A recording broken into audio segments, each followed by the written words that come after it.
హరే కృష్ణ. మన జీవితంలో ఒక విచిత్రమైన విషయం గమనించారు.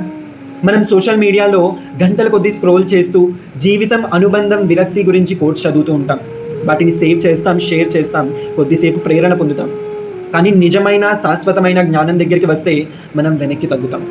ఇటీవల నేను గరుడ పురాణం గురించి తెలుసుకుంటున్నాను.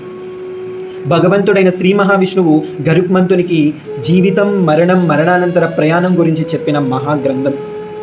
అందులో నాకు బాగా మనసుకు తగిలిన విషయం ఏమిటంటే, చాలామంది ఈ గ్రంథాన్ని ఎవరైనా మరణించిన తర్వాత మాత్రమే వినాలి అని అనుకుంటున్నారు. ఒకసారి ఆలోచించండి, జీవితం ఎలా జీవించాలో చెప్పే గ్రంథాన్ని మనం ఎందుకు చివరిలో మాత్రమే వినాలి? గరుడ పురాణంలో ఈ కథ మనకు చాలా జ్ఞానాన్ని ఇస్తుంది.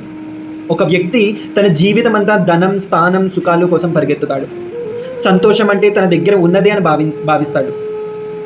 ధర్మాన్ని పట్టించుకోడు, దయని మర్చిపోతాడు, ఆత్మజ్ఞానాన్ని ఎప్పుడూ వెతకలేదు. ఒకరోజు మరణం వచ్చింది. ఆత్మ శరీరాన్ని వదిలిన తర్వాత అతను శాంతిని ఆశించాడు. కానీ అతనికి ఎదురైనది భయం, అయోమయం. ఎందుకంటే గరుడ పురాణం చెబుతోంది, మరణం తర్వాత ఆత్మ తన కర్మల ఆధారంగా ప్రయాణం ప్రారంభిస్తుంది.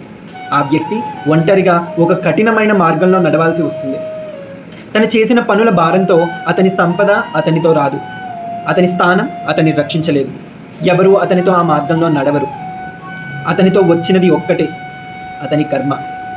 అప్పుడు అతనికి ఒక చేదు నిజం అర్థమైంది.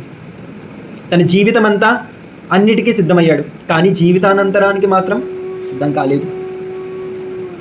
గరుడ పురాణ సారం ఏమిటంటే, మనిషి చేసిన కర్మల ఫలితాలను అతడే అనుభవించాలి. ఆ ప్రయాణంలో అతడు ఒంటరిగా ఉండాలి.